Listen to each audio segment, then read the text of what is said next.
Shalom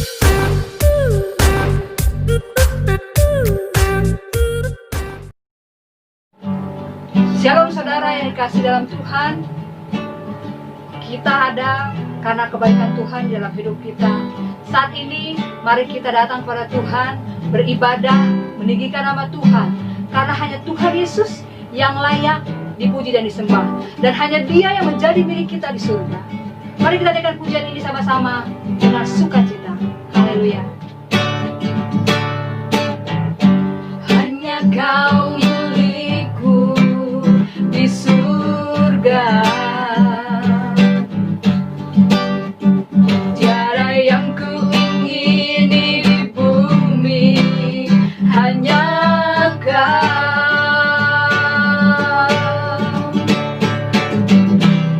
Tak ku andalkan kekuatanku,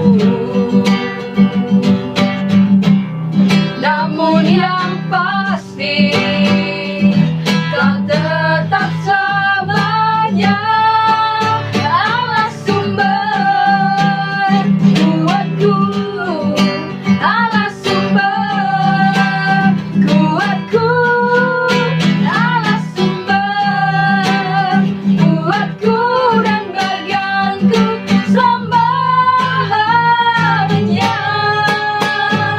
selamanya.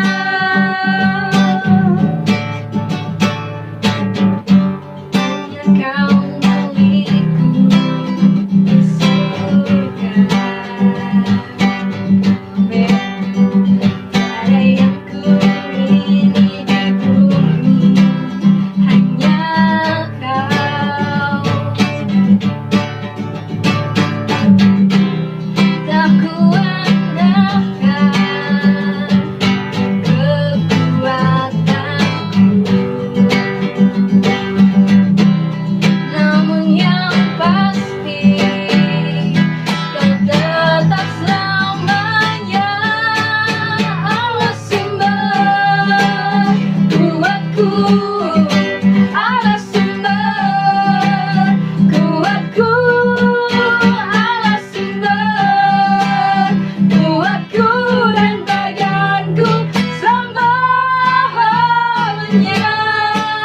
Allah sumber kuatku, Allah sumber kuatku, Allah sumber kuatku dan bagianku selamanya, selamanya, selamanya, selamanya, selamanya.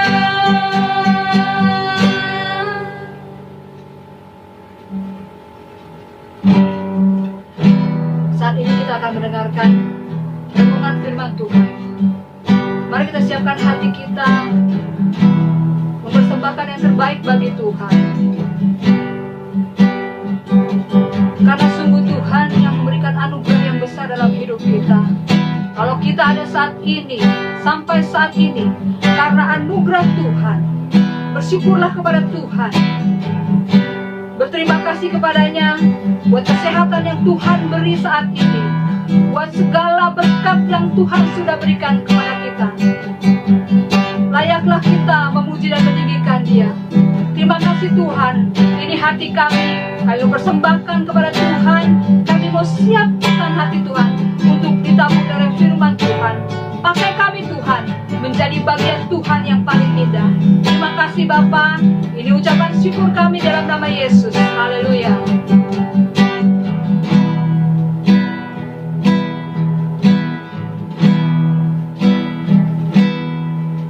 These pieces broken and scattered, in mercy gathered, mended and whole, empty-handed but not forsaken.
Shalom saudara-saudara terkasih di dalam Kristus Yesus. Senang berjumpa dengan saudara melalui program online GBI Home pada hari ini Minggu 13 September. Saya percaya saudara-saudara ada dalam penyertaan Tuhan, dan kita percaya kalau kita ada semua karena anugerah Tuhan. Amin. Haleluya. Sebelum kita akan merenungkan kebenaran firman Tuhan, mari kita menyatukan hati kita untuk bersatu di dalam doa. Bersyukur Tuhan, kami ada karena anugerah-Mu. Terima kasih karena kebaikan-Mu dalam hidup kami. Kami boleh ada sebagai kami ada saat ini, itu semua karena penyertaan Tuhan. Sebentar kami akan merenungkan kebenaran firman-Mu. Biar kiranya firman-Mu mencari kekuatan yang meneguhkan kami pribadi lepas pribadi. Tuhan berikan kemampuan untuk kami boleh mengerti kehendak-Mu, dan berikan kerinduan untuk kami boleh melakukan firman Tuhan di dalam kehidupan kami sehari-hari. Biar kiranya Roh Kudus bekerja di tengah-tengah kami melalui pemberitaan firman-Mu. Biar kami semua boleh dikuatkan, diteguhkan. Bahkan kalau mungkin Tuhan, Engkau membentuk kami melalui kebenaran firman-Mu. Terima kasih Bapa, urapi hamba-Mu yang penuh dengan kelemahan ini, sehingga firman Tuhan boleh menjadi kekuatan yang meneguhkan kami semua. Dalam nama Tuhan Yesus, kita yang siap merenungkan firman Tuhan, katakan bersama, amin. Haleluya. Saudara, hari-hari ini kita masih diperhadapkan dengan masalah pergumulan yang ada di depan kita. Bahkan tanggal 14 besok, saudara, kita akan diperhadapkan dengan rencana pemerintah DKI untuk melakukan PSBB seperti pada awal PSBB diperlakukan. Artinya kita masih dalam pergumulan kita secara pribadi, secara komunitas dalam menghadapi pandemi virus COVID-19 ini. Tapi saya percaya kalau kita ada sebagaimana kita ada semua karena anugerah Tuhan. Kita butuh kekuatan daripada Tuhan, sehingga kita mau membuka hati kita untuk kebenaran firman Tuhan ditaburkan. Hari ini kita akan berbicara tentang iman yang berdampak luar biasa. Saya percaya setiap kita punya kerinduan memiliki iman yang berdampak secara luar biasa. Apa artinya iman yang berdampak secara luar biasa? Iman yang berdampak luar biasa adalah iman yang dapat mengubah diri kita secara pribadi, orang lain, serta situasi dan keadaan menjadi lebih baik seperti yang Tuhan kehendaki. Dan ini menjadi kerinduan kita, memiliki iman yang berdampak luar biasa. Karena kadangkala pada saat kita menghadapi pergumulan di dalam hidup kita, kita menjadi letih secara rohani, bahkan kita seringkali dikalahkan oleh masalah pergumulan kita. Tetapi hari ini kita mau belajar bagaimana kita memiliki iman yang berdampak luar biasa, iman yang mengubah diri kita secara pribadi, iman yang mengubah orang-orang sekitar kita, bahkan iman yang mengubah situasi dan keadaan menjadi lebih baik seperti yang Tuhan kehendaki di dalam hidup kita. Kalau kita mendapati di dalam Matius 8 ayat 5 sampai dengan ayat 11, di situ ada satu perikop tentang Yesus menyembuhkan hamba seorang perwira di Kapernaum. Satu ketika Yesus diperhadapkan dengan seorang perwira dari Kapernaum dengan satu kebutuhan yang mendesak. Perwira itu berkata di dalam ayat yang ke-6, Matius 8 ayat yang ke-6, "Tuan, hambaku terbaring di rumah karena sakit lumpuh dan ia sangat menderita." Yesus berkata, "Aku akan datang menyembuhkannya." Tetapi perwira ini berkata, "Tuan, aku tidak layak menerima Tuan di dalam rumahku. Katakan saja sepatah kata, maka hambaku itu akan sembuh. Sebab aku sendiri seorang bawahan dan di bawahku ada pula prajurit. Jika aku berkata kepada salah seorang prajurit itu pergi, maka ia pergi. Dan berkata kepada seorang lagi datang, maka ia akan datang. Ataupun kepada hambaku, kerjakanlah ini, maka ia mengerjakannya." Dan ayat 10 berkata, setelah Yesus mendengar hal itu, heranlah ia dan berkata kepada mereka yang mengikutinya, "Aku berkata kepadamu, sesungguhnya iman sebesar ini tidak pernah aku jumpai pada seorang pun di antara orang Israel." Dan pada akhirnya hamba perwira Kapernaum itu sembuh, saudara. Yesus berkata bahwa iman sebesar ini tidak pernah aku jumpai bahkan di kalangan orang-orang di Israel. Yang luar biasa, saudara. Hamba perwira ini memiliki iman yang luar biasa, berdampak bagi dirinya sendiri, berdampak bagi orang lain yaitu hambanya, bahkan berdampak bagi situasi, kondisi, keadaan yang ia alami, sehingga lawatan Allah terjadi melalui kesembuhan hambanya itu. Saudara, iman yang berdampak luar biasa lahir dari iman yang bertumbuh, bukan dari iman yang mati. Artinya, iman yang bertumbuh semakin hari semakin besar, sampai pada saat iman itu matang, iman itu menjadi iman yang berdampak luar biasa. Haleluya. Seperti kita ketahui bersama, iman adalah dasar dari segala sesuatu yang kita harapkan dan bukti dari segala sesuatu yang tidak kita lihat. Suatu ketika saya bertemu dengan seseorang yang punya karir yang bagus, saudara, dan orang itu pada saat bercakap-cakap dengan saya cukup lama, setelah itu dia berkata kepada saya bahwa dia adalah seorang agnostik. Artinya orang yang membutuhkan bukti-bukti baru dia percaya. Orang yang percaya akan sesuatu yang dapat dilihat secara kasat mata. Tetapi yang kita ketahui, iman adalah dasar dari segala sesuatu yang kita harapkan dan bukti dari segala sesuatu yang tidak kita lihat. Jadi saudara, iman adalah sesuatu yang kadangkala tidak sesuai dengan kenyataan yang kita lihat saat ini. Karena iman berbicara tentang sesuatu yang kita harapkan dan bukti dari segala sesuatu yang tidak kita lihat. Karena iman kita sandarkan pada Allah yang luar biasa, sehingga iman itu harus menjadi iman yang luar biasa. Bagaimana caranya kita memiliki iman yang berdampak luar biasa? Iman yang dapat mengubah situasi keadaan menjadi lebih baik seperti yang Tuhan kehendaki di dalam hidup kita. Mari kita renungkan kebenaran firman Tuhan. Melalui pemberitaan firman ini, saya rindu kita semua memiliki pengertian yang benar tentang iman yang berdampak luar biasa. Karena iman maka runtuhlah tembok Yeriko. Haleluya.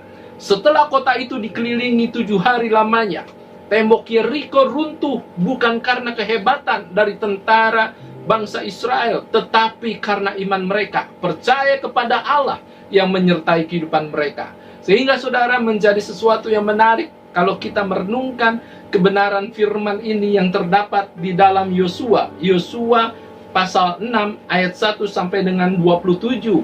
Satu perikop dengan judul Jatuhnya Yeriko. Yosua pasal 6 ayat 1 sampai dengan 27. Saya akan bacakan buat saudara ayat 1 sampai ayat yang kelima saja, dan ayat selanjutnya saudara bisa baca dan renungkan lebih lanjut di rumah. Tetapi mari kita lihat bersama di dalam Yosua 6 ayat 1 sampai dengan 5. Jatuhnya Yeriko. Dalam pada itu Yeriko telah menutup pintu gerbangnya, telah tertutup kota itu karena orang Israel. Tidak ada orang keluar atau masuk. Berfirmanlah Tuhan kepada Yosua, ketahuilah aku serahkan ke tanganmu Yeriko ini beserta rajanya dan pahlawan-pahlawannya yang luar biasa. Haruslah kamu mengelilingi kota itu, yakni semua prajurit harus mengedari kota itu sekali saja. Demikianlah harus engkau perbuat 6 hari lamanya. Dan 7 orang imam harus membawa sangkakala tanduk domba di depan tabut. Tetapi pada hari yang ke-7, 7 kali kamu harus mengelilingi kota itu sedang para imam meniup sangkakala. Apabila sangkakala tanduk domba itu panjang bunyinya dan kamu mendengar bunyi sangkakala itu, maka haruslah seluruh bangsa bersorak dengan sorak yang nyaring, maka tembok kota itu akan runtuh, lalu bangsa itu harus memanjatnya masing-masing langsung ke depan. Haleluya. Saudara, yang menarik di sini adalah pada saat bangsa Israel telah dekat tembok Yeriko, orang-orang yang ada di dalam kota Yeriko, mereka gemetar karena bangsa Israel. Mereka gemetar karena perbuatan-perbuatan Allah yang telah dilakukan kepada bangsa Israel. Bangsa Israel berperang kepada bangsa-bangsa yang lainnya. Mereka menang karena penyertaan Tuhan yang luar biasa. Dan kejadian-kejadian itu mereka ketahui, mereka dengar, dan membuat mereka gentar, saudara. Sehingga kalau kita lihat ayat yang pertama dari pasal 6 ini. Dan pada itu Yeriko telah menutup pintu gerbangnya. Yeriko di lockdown, saudara. Karena apa? Bukan karena penyakit, bukan karena virus, tetapi Yeriko di lockdown karena apa? Karena orang Israel tidak ada orang yang keluar dan masuk. Pintu gerbang ditutup karena mereka melihat ada ancaman yang membuat mereka gentar, yaitu orang Israel. Saudara, yang luar biasanya janji Tuhan kepada bangsa Israel, bahwa bangsa Israel akan menghancurkan tembok Yeriko. Bangsa Israel akan merebut kota Yeriko dan rajanya dan pahlawan-pahlawannya yang luar biasa. Padahal sesungguhnya bangsa Israel adalah bangsa yang tidak pandai berperang, bangsa yang merupakan bangsa yang masih baru. Berbeda dengan bangsa yang ada di kota Yeriko, dikatakan ada rajanya, ada pahlawan-pahlawannya yang gagah perkasa. Tetapi mereka menjadi takut dan gentar kepada bangsa Israel. Karena apa? Karena mereka tahu ada pribadi yang tidak terlihat. Ada Allah yang disembah bangsa Israel, Allah yang luar biasa, Allah yang selalu memberi kemenangan kepada bangsa Israel, dan itu membuat mereka menjadi gemetar. Dan Allah memiliki cara yang luar biasa. Mereka tidak perlu menghancurkan temboknya dengan peralatan yang canggih. Mereka hanya berputar selama 6 kali, satu hari 1 kali sampai dengan 6 hari. Dan pada hari yang ke-7 mereka harus mengelilinginya selama 7 kali. Setelah itu sangkakala berbunyi, dan pada saat Yosua berkata, bersoraklah, mereka bersorak dengan suara nyaring, runtuhlah tembok Yeriko. Allah punya metode yang luar biasa, saudara, menolong bangsa Israel. Dengan cara yang ajaib, bangsa Israel dapat menghancurkan tembok Yeriko, menandakan bahwa tembok Yeriko runtuh bukan karena kekuatan dan gagah perkasa bangsa Israel, tetapi karena Allah yang mereka sembah, Allah yang menyertai mereka, Allah yang luar biasa di dalam kehidupan bangsa ini, saudara. Sehingga saudara, menjadi kerinduan kita mengalami hal-hal yang luar biasa bersama dengan Tuhan, seperti bangsa Israel mengalami hal-hal yang luar biasa bersama dengan Allah yang luar biasa. Bagaimana caranya? Tentunya harus ada iman di dalam hidup kita, supaya iman yang luar biasa itu membuat sesuatu yang luar biasa di dalam kehidupan dunia, di dalam kehidupan kita di dalam dunia ini. Karena kita mengerti kebenaran firman Tuhan, yang mengalahkan dunia adalah iman. Haleluya. Ada 3 kebenaran Alkitabiah yang membuat iman kita berdampak luar biasa. Saya percaya tatkala kita membuka hati kita untuk kebenaran-kebenaran ini, kita akan melihat iman kita akan semakin hari semakin dewasa di dalam Tuhan, dan pada akhirnya iman itu berdampak luar biasa di dalam hidup kita. Poin yang pertama, untuk kita memiliki iman yang berdampak luar biasa, kita harus hidup dalam kebenaran firman Tuhan. Hidup dalam kebenaran firman Tuhan. Roma 10 ayat 17 berkata, jadi iman timbul dari pendengaran, dan pendengaran oleh firman Kristus. Iman timbul dari pendengaran, dan pendengaran akan firman Kristus. Pada saat Yosua diberikan firman Tuhan, pada saat Tuhan berfirman kepada Yosua, ayat yang kedua berkata, berfirmanlah Tuhan kepada Yosua, ketahuilah, aku serahkan ke tanganmu Yeriko ini beserta rajanya dan pahlawan-pahlawannya yang gagah perkasa. Yosua mendengar firman Tuhan, dan Yosua percaya akan janji Tuhan. Pada saat Yosua mendengar firman Tuhan, Yosua memiliki iman bahwa firman itu ya dan amin. Haleluya. Meskipun kadangkala firman Tuhan membuat kita bertanya, apa mungkin terjadi di dalam kehidupan kita?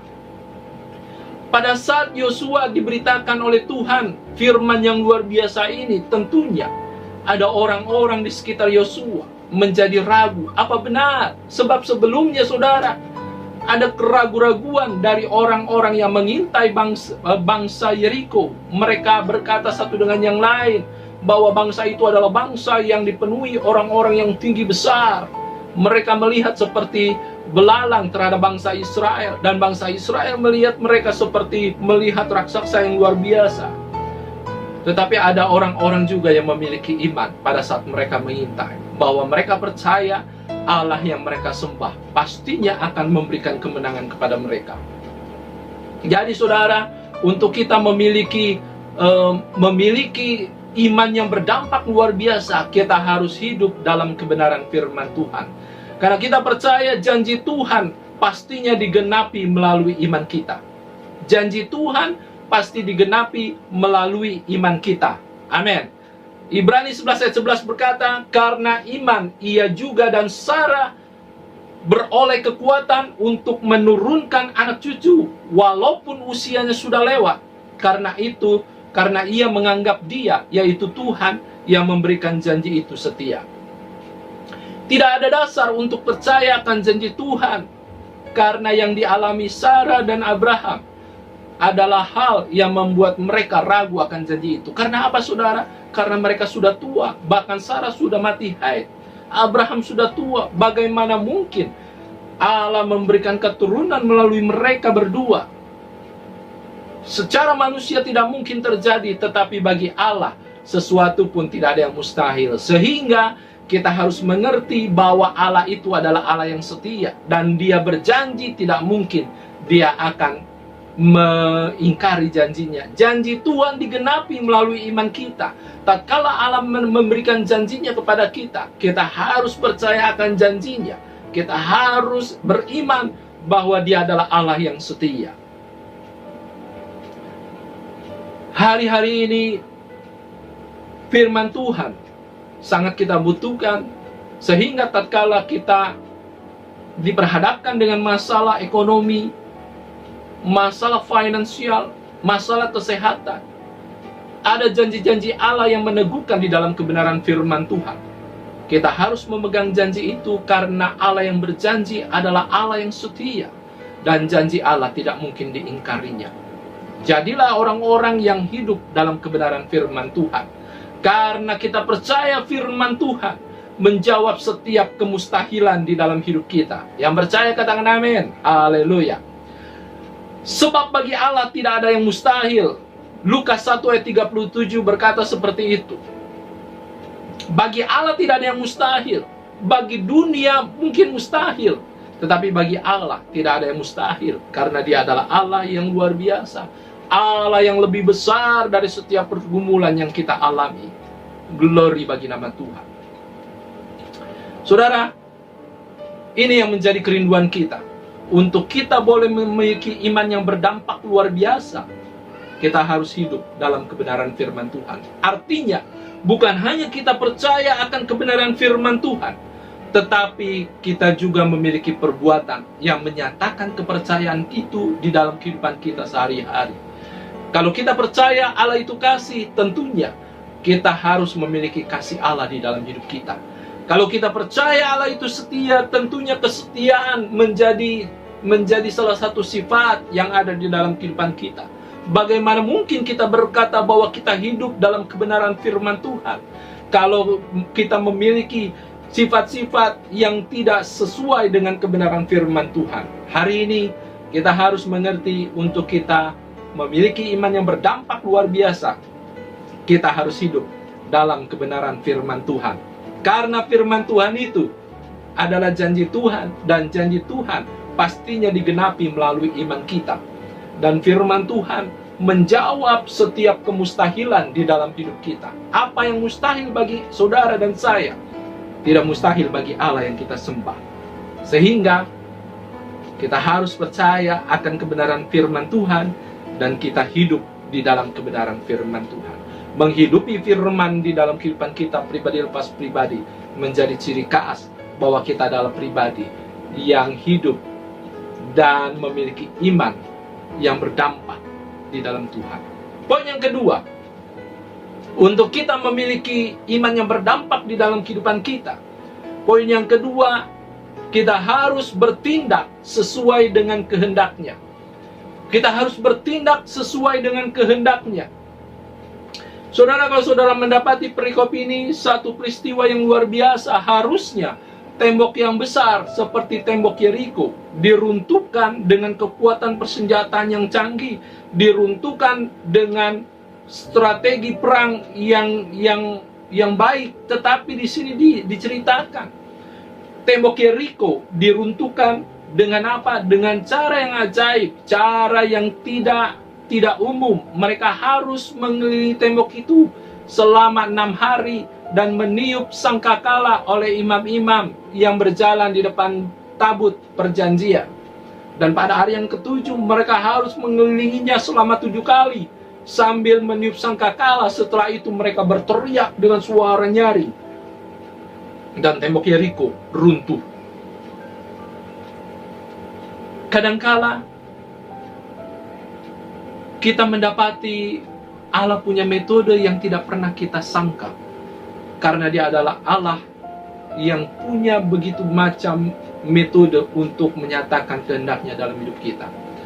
Kadangkala yang Allah ingin kita kerjakan tidak sesuai dengan apa yang ada di pikiran kita. Rasa-rasanya itu tidak mungkin terjadi di dalam hidup kita. Tetapi yang diperlukan adalah kita harus bertindak sesuai dengan kehendak-Nya.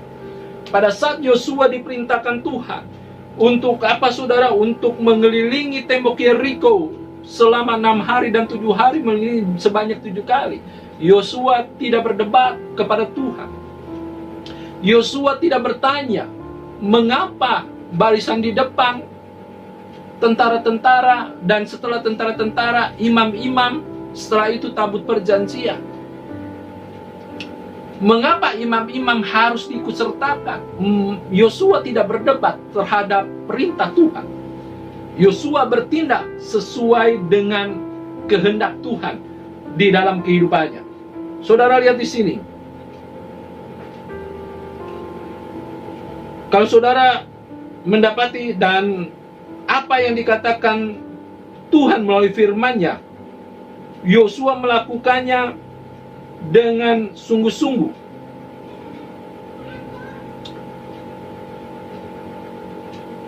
Ayat yang 11, demikianlah tabut Tuhan mengelilingi kota itu, mengedarinya sekali saja, kemudian kembalilah mereka ke tempat perkemahan dan bermalam di tempat perkemahan itu.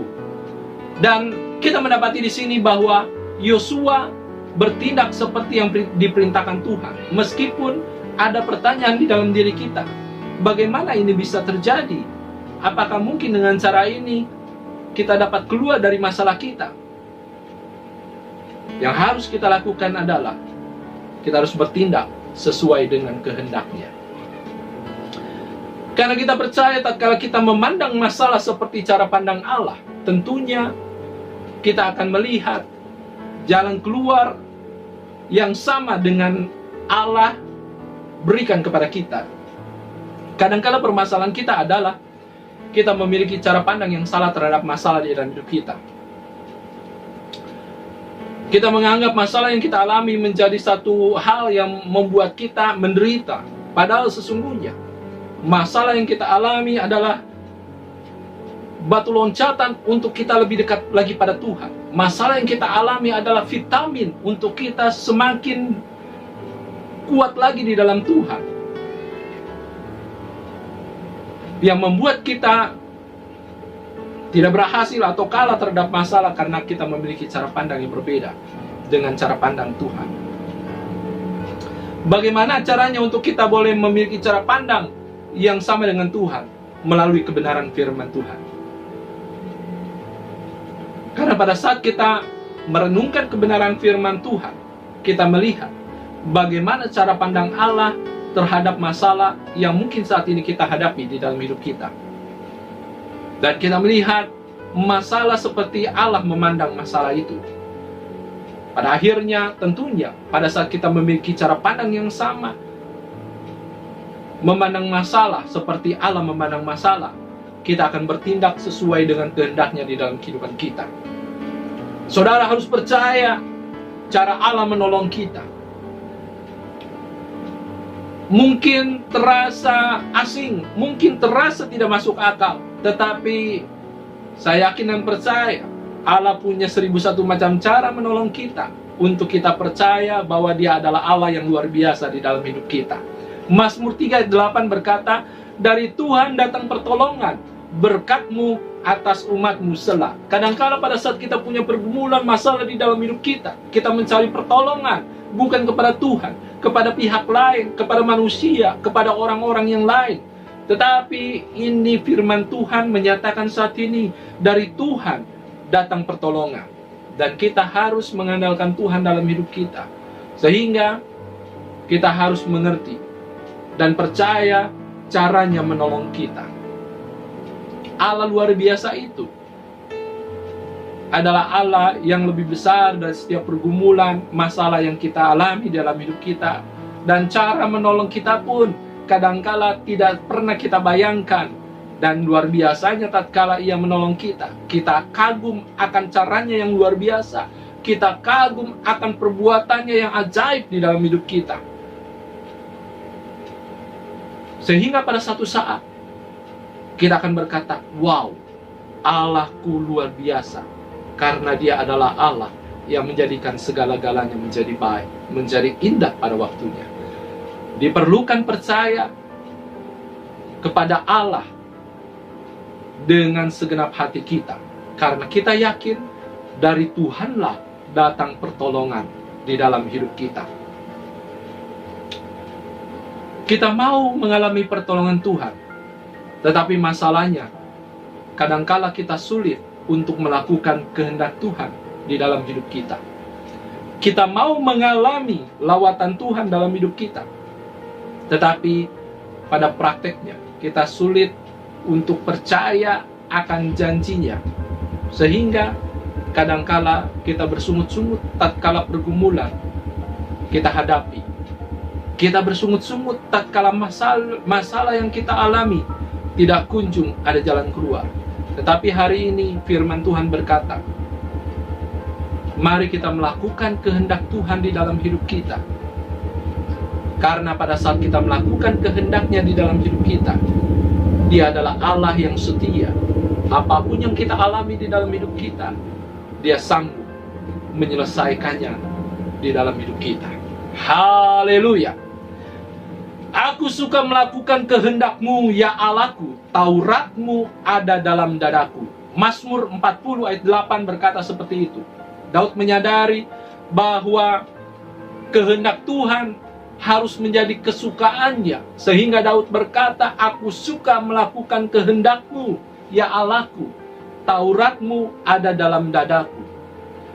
Artinya, bukan hanya Daud mengerti isi dari Taurat Tuhan, tetapi Taurat itu terpatri di dalam hatinya, di dalam dadanya. Dia memiliki kerinduan untuk melakukan kehendak Bapa di dalam kehidupannya. Hari ini saudara, tatkala kita menjalani hari-hari ke depan, apa yang harus kita lakukan di dalam hidup kita? Apakah kita mau atau hanya melakukan kehendak kita sendiri, atau kita punya kerinduan melakukan kehendak Bapa di dalam hidup kita? Jadilah pribadi yang melakukan kehendak Bapa di dalam kehidupan kita. Karena pada saat kita melakukan kehendak Bapa dalam hidup kita, menandakan kita percaya kepada Dia, dan kita percaya bahwa Dia adalah Allah yang menolong di dalam kehidupan kita. Bagaimanapun caranya, Dia adalah Allah yang pastinya menolong kita dengan caranya yang ajaib. Glory bagi nama Tuhan. Dan poin yang ketiga, poin yang terakhir, untuk kita memiliki iman yang berdampak luar biasa. Poin yang ketiga, kita harus memperkatakan firman Tuhan di dalam hidup kita sehari-hari. Memperkatakan firman Tuhan di dalam hidup. Saudara, Yosua tidak menyimpan firman Tuhan untuk dirinya sendiri, tetapi Yosua mengatakannya kepada bangsa Israel, kepada orang-orang yang ada di bawah kepemimpinannya. Ayat yang ke-6 berkata, kemudian Yosua bin Nun memanggil para imam dan berkata kepada mereka, angkatlah tabut perjanjian itu, dan 7 orang imam harus membawanya 7 sangkakala tanduk domba di depan tabut Tuhan. Dan kepada bangsa itu dikatakannya, majulah, kelilingilah kota itu, dan orang-orang bersenjata harus berjalan di depan tabut itu. Yosua bukan hanya mendengar firman Tuhan dan menyimpannya di dalam hati. Artinya Yosua percaya akan perkataan firman itu, tetapi Yosua juga memperkatakan firman itu kepada orang-orang yang ada di bawah kepemimpinannya, yaitu bangsa Israel, imam-imam.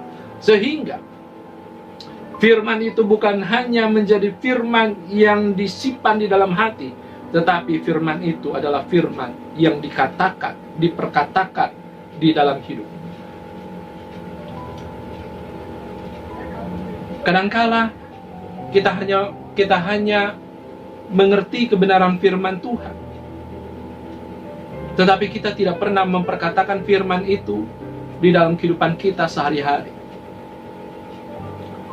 Saudara, memperkatakan firman Tuhan di dalam hidup kita, itu artinya kita meyakini sungguh-sungguh kebenaran yang terdapat di dalam firman Tuhan. Kalau kita sudah yakin sungguh-sungguh bahwa firman Tuhan itu adalah kebenaran yang memerdekakan setiap orang, tentunya kita memiliki kerinduan menceritakan firman Tuhan kepada orang-orang sekitar kita. Tetapi tatkala kita enggan untuk menceritakan kebenaran firman Tuhan, ini membuktikan bahwa kita belum sungguh-sungguh percaya akan kebenaran yang ada di dalam firman Tuhan. Saudara, meyakini kebenaran firman Tuhan itu membuat kita meyakini kuasa yang keluar dari memperkatakan firman Tuhan di dalam hidup kita. Memperkatakan firman Tuhan artinya kita meyakini sungguh bahwa kebenaran itu ada di dalam firman Tuhan. Dan kalau kita meyakini sungguh kebenaran itu berasal dari kebenaran firman Tuhan, kita meyakini kuasa dari memperkatakan firman Tuhan.